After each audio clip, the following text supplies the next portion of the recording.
بسم اللہ الرحمن الرحیم۔ السلام علیکم۔ اردو کیسے سیکھے کی چینل سے آج ہمارا سبق ہے ممالیہ جانور۔ ممالیہ جانوروں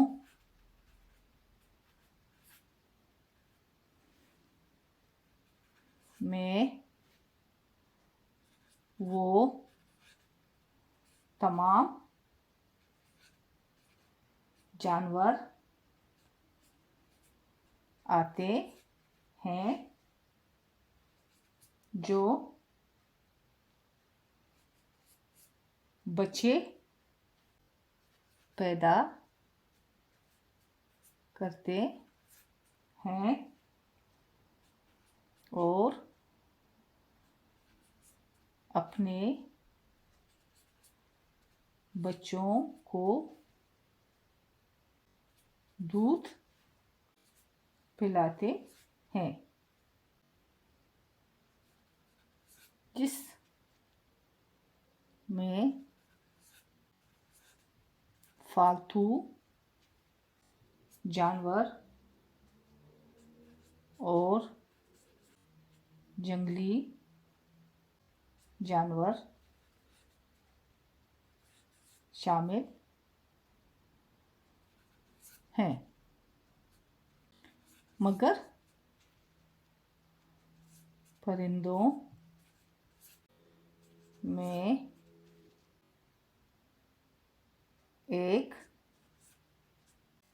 ایسا پرندہ ہے جسے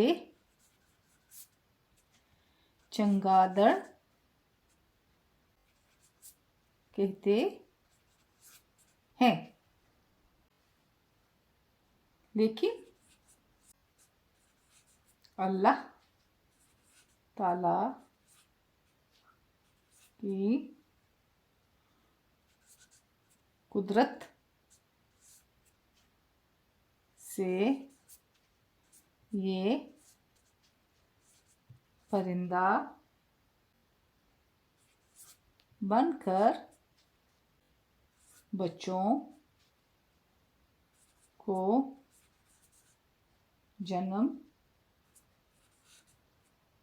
دیتا ہے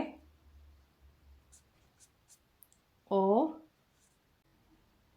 بچوں کو دودھ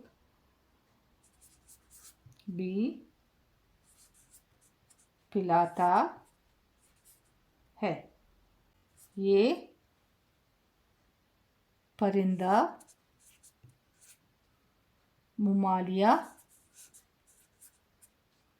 جانوروں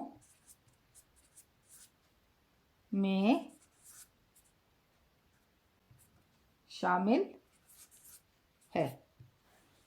یہ ہوا آج ہمارا سبق ممالیہ جانور، یعنی ممالیہ جانوروں میں وہ تمام جانور آتے ہیں جو بچے پیدا کرتے ہیں اور اپنے بچوں کو دودھ پلاتے ہیں، جس میں پالتو جانور اور جنگلی جانور شامل ہیں، مگر پرندوں میں ایک ایسا پرندہ ہے جسے چمگادڑ کہتے ہیں، لیکن اللہ تعالیٰ کی قدرت سے یہ پرندہ بن کر بچوں کو جنم دیتا ہے اور بچوں کو دودھ بھی پلاتا ہے۔ یہ پرندہ ممالیہ جانوروں میں شامل ہے۔ اب میں اپنا سبق ختم کرتی ہوں۔ اگر آپ لوگوں کو میرا یہ سبق پسند آئے تو لائک کرے، سبسکرائب کرے، شیئر کرے اور کمنٹس کرے۔ بہت بہت شکریہ۔ جہاں رہو خوش رہو، آباد رہو۔ خدا حافظ۔